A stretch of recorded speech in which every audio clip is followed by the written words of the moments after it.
Hello, I am Rajneesh Srivastava from Anjali coaching classes. ये video second part है figure of speech का। अगर आपने फर्स्ट पार्ट नहीं देखा है तो जाके पहले फर्स्ट पार्ट जरूर देखें, ठीक है। अब इस वीडियो में हम कंटिन्यू करने वाले हैं। सो आइए देखते हैं next figure of speech, repetition. What is repetition? Repetition means when a word or phrase is repeated multiple number of times then the figure of speech is said repetition, ठीक है। जैसे कि एग्जांपल लेते हैं, a horse is a horse, of course of course. यहाँ पे देख रहे होगे कि कुछ वर्ड रिपीट हो रहा है और फ्रेज भी रिपीट हो रहा है, तो इसे क्या कहते हैं हम?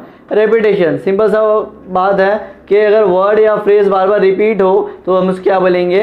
रेपिटेशन। एलिट्रेशन में साउंड रिपीट हो रहा था, रिपीटिशन में वर्ड रिपीट होता है, ठीक है, वर्ड या फ्रेज दोनों। Second example, row row row your boat. ये एक पोयम से लिया गया है जो कि नर्सरी राइम का है, ठीक है। आप सबने सुना होगा बचपन में।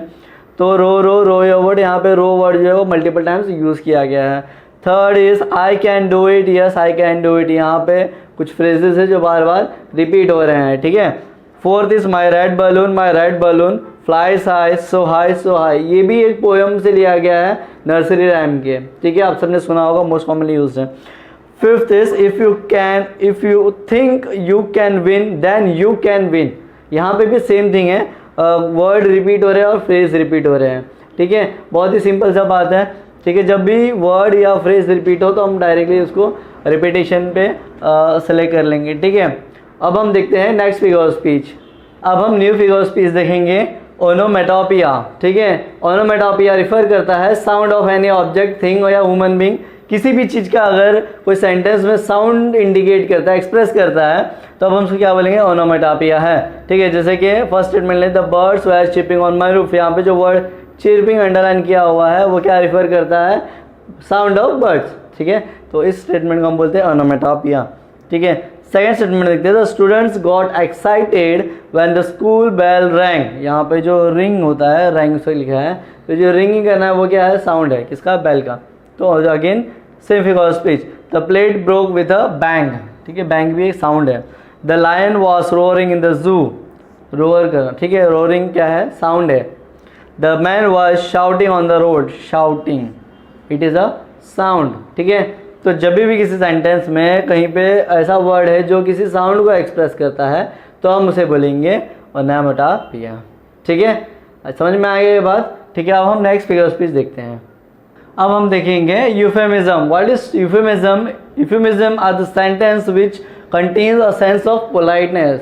यानी कि ऐसे सेंटेंसेस जिसमें आप किसी नेगेटिव वर्ड को, नेगेटिव चीज़ों को पॉजिटिव वे में बोलते हैं जिससे थोड़ा पोलाइट लगे स्टेटमेंट, ठीक है। जैसे कि कोई if someone is death we say the person passed away, ठीक है। तो हम क्या कहते हैं कि कोई गलत चीज़ को पॉजिटिव वे में कहते हैं, ठीक है। इससे क्या होता है कि सेंस जो स्टेटमेंट होता है उसमें थोड़ा पोलाइटनेस दिखता है, ठीक है ना।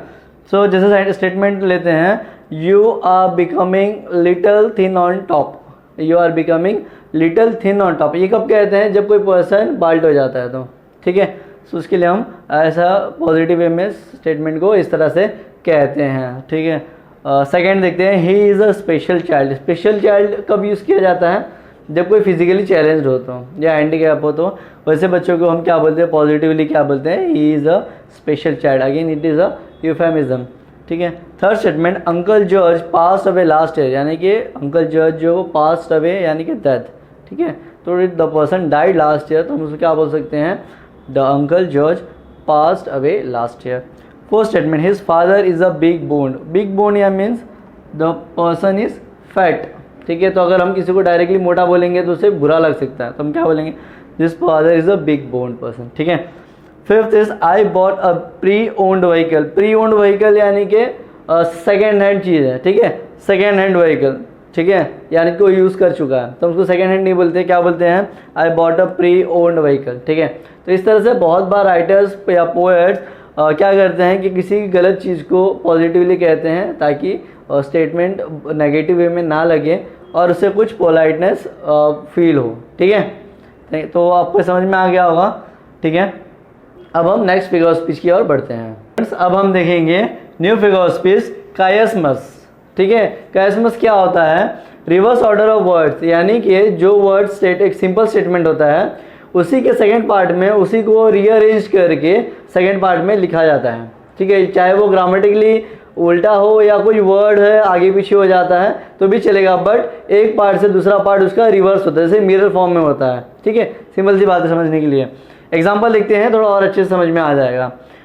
First, she went to church but to the office went he, ठीक है। यहाँ पे आप देखें, she went to church but to office went he, यहाँ पे पूरा ही उसका उल्टा हो गया है सेंटेंस। एक्चुअली मीनिंग बराबर इंडिकेट कर लेता है वो, बट जो वर्ड्स का अरेंजमेंट होना चाहिए वो थोड़ा आगे पीछे हो जाता है, ठीक है। The day was dawning but setting was his life, again उल्टा है। The day was dawning but setting was his life, ठीक है। यहाँ पे ऐसा होना चाहिए था, the day was dawning this life was setting, but यहाँ पे क्या किया, उसको उल्टा मिरर करने के लिए उन्होंने सब्जेक्ट जो ऑब्जेक्ट था उसको इधर कर लिया और यहाँ पे और जो उसका एक्शन है यहाँ पे रख दिया है, ठीक है। Third, you can take me out of country but you can take country out of me, again same thing, उसका रिवर्स यहाँ पे दिया हुआ है, ठीक है। सिंपल सा स्टेटमेंट है, समझ में आ जाएगा कायसनेस क्या होता है। Fourth, her life was full of children and her children full of life, again word सीधा अरेंज हो गया है बट यहाँ पे मीनिंग बहुत ही सेंसिबल है, ठीक है। Fifth, you must eat to live not live to eat, again यहाँ पे वर्ड्स रिवर्स हुआ है बट सेंटेंस जो है वो वैसा का वैसे और कुछ मीनिंगफुल निकलता है अंदर से, ठीक है। एक अच्छा सेंस देने के लिए ये जो फिगर स्पीच है उसको इस्तेमाल करते हैं, ठीक है। समझ में आ गई बात। ये जो फर्स्ट दो पार्ट में होता है, ठीक है, याद रखना, दो पार्ट में सेंटेंस होगा, एक जो होगा वो सिंपली स्टेटेड होगा और सेकंड पार्ट जो होगा वो क्या होगा, उसका रिवर्स होगा, यानी कि वो उसका मिरर होगा, ठीक है। समझ में आ जाएगा, जब भी ऐसे टाइप के स्टेटमेंट पढ़ेंगे तो आप उसको इजीली समझ जाएंगे, ठीक है। अब हम देखते हैं new figure of speech. So friends, अब हम पढ़ेंगे न्यू फिगर ऑफ स्पीच, पन। सो पन का एक्चुअली मीनिंग होता है होमोफोन्स, बट पन एक्चुअली है क्या, तो पन क्या है, एक ह्यूमरस वे में होमोफोन्स के लिए आता है, ठीक है। होमोफोन्स क्या होता है, ऐसे वर्ड्स जिनके डिफरेंट मीनिंग्स होते हैं, ठीक है। सेम वर्ड होता है बट मीनिंग दो तीन हो जाते हैं, तो उसमें क्या करते हैं, वही वर्ड को लेके एक ह्यूमरस वे में इसी वर्ड को ट्विस्ट किया जाता है। हमें लगता है कि वो फर्स्ट वर्ड होगा बट वो होता सेकेंड मीनिंग है। आया समझ में। हम ये एग्जाम्पल देखेंगे तो ताकि वो हमें और अच्छे से क्लियर हो जाए, ठीक है। जैसे कि I like kids but I don't think I can eat all whole one, ठीक है। अब इसमें आपको लग रहा होगा आई लाइक किड्स मतलब मुझे बच्चे अच्छे लगते हैं, ठीक है।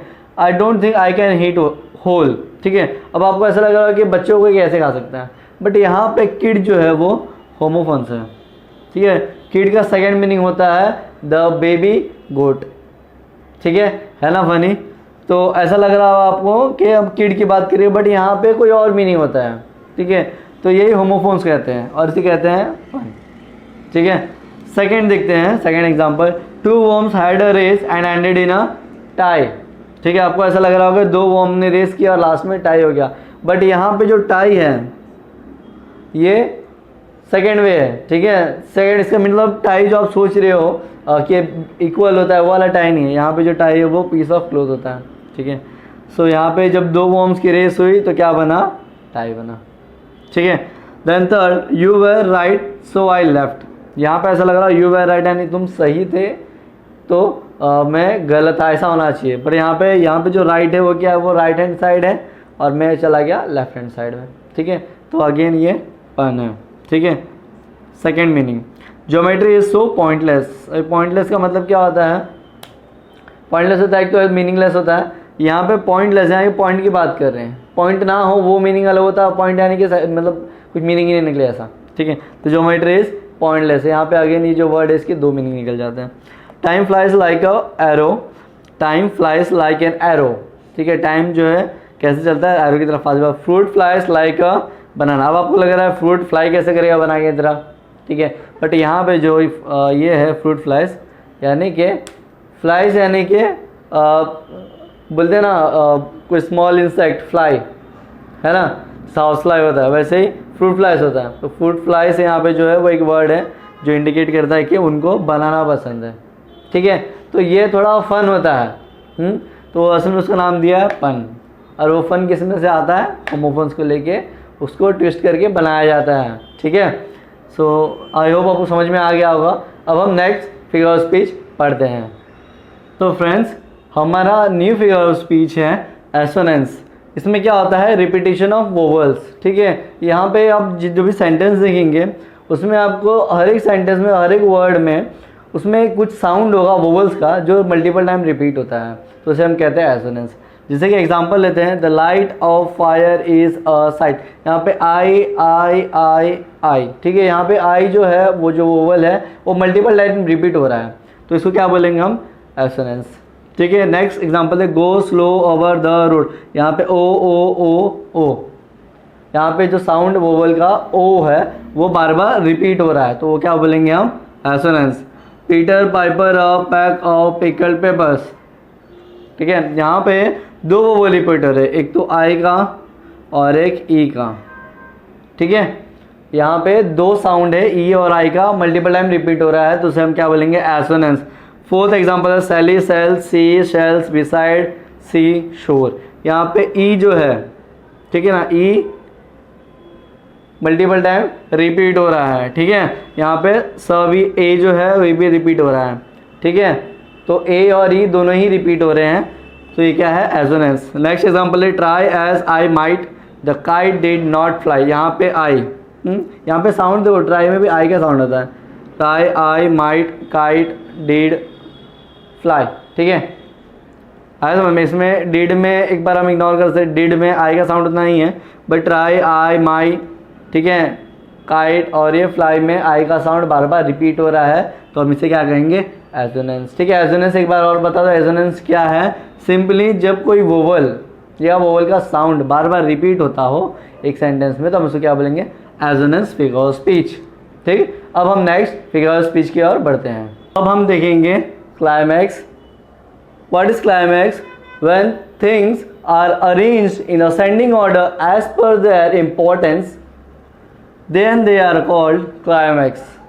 ठीक है, सिंपल वर्ड्स में समझते हैं, क्लाइमैक्स में जो चीज़ जितना इंपॉर्टेंट होती है उस हिसाब से अरेंज करते हैं, यानी कि पहले कम, फिर जो उससे ज़्यादा है, फिर उससे ज़्यादा है, इस तरह असेंडिंग ऑर्डर में अरेंज किया जाता है जब चीज़ों को, तब उसे बोलते हैं हम क्लाइमैक्स। जैसे कि he lost his friends then family. ठीक है, यहाँ पे अरेंज किया गया है एक सीक्वेंस को कि पहले कौन सा लेस इंपॉर्टेंट है, फिर उससे ज़्यादा इंपॉर्टेंट है, जिससे भी ज़्यादा इंपॉर्टेंट है। ठीक है, तो ही lost his friends and family, इस तरह से असेंडिंग ऑर्डर में उसको अरेंज किया जाता है। ठीक है, then I came, I saw, I conquered, यानी कि पहले मैं आया, फिर मैंने देखा और फिर मैंने उसको कॉन्कर किया। ठीक है, तो इस तरह से हम इसको असेंडिंग में अगेन इस सीक्वेंस को अरेंज किए हैं। आई स्माइल, आई लाफ, आई रोर। ठीक है, मैंने स्माइल किया, मैंने लाफ, देन आई रोर। ठीक है, तो यहाँ पे अगेन ये असेंडिंग ऑर्डर में अरेंज किया गया है। At first he walked, then he ran and then he flew away. ठीक है, again it is a sequence with importance in ascending order. Fifth statement, we will hear him, we will follow him and then we will die with him. ठीक है, again this is a sequence arrange in ascending order, तो इसको हम क्या बोलते हैं, climax. दोस्तों ये तो क्लाइमैक्स है, बट इसके साथ एक और है एंटी क्लाइमैक्स, उसमें क्या होता है, उसका उल्टा हो जाता है। ठीक है, ये असेंडिंग ऑर्डर है, वो डिसेंडिंग ऑर्डर में हो जाता है। ठीक है, बाकी सब सेम है उसका। सो ये जो वीडियो है इसमें मैंने 15 फिगर ऑफ स्पीच के बारे में बोला था, वो 15 फिगर ऑफ स्पीच यहाँ पे कंप्लीट हो गया। ठीक है, आई होप आपको सब समझ में आ गया होगा। कमेंट में जाके आप जितने भी फिगर ऑफ स्पीच है उसके एक एक एग्जाम्पल ज़रूर लिखें, हाँ, ताकि आप तो पढ़े इसके साथ में, मुझे भी पता चलेगा आपने कितना ध्यान से वीडियो को देखा है, कितना इसको समझा है, और साथ में हो सकता है किसी को हेल्प भी हो जाए। ठीक है, सो दोस्तों अगर ये अच्छा लगा हो तो इसको ज़रूर शेयर करो, बार बार देखो, हमको सपोर्ट करो, ताकि हम ज़्यादा से ज़्यादा वीडियो आपके लिए बना सकें। Thank you so much for watching this.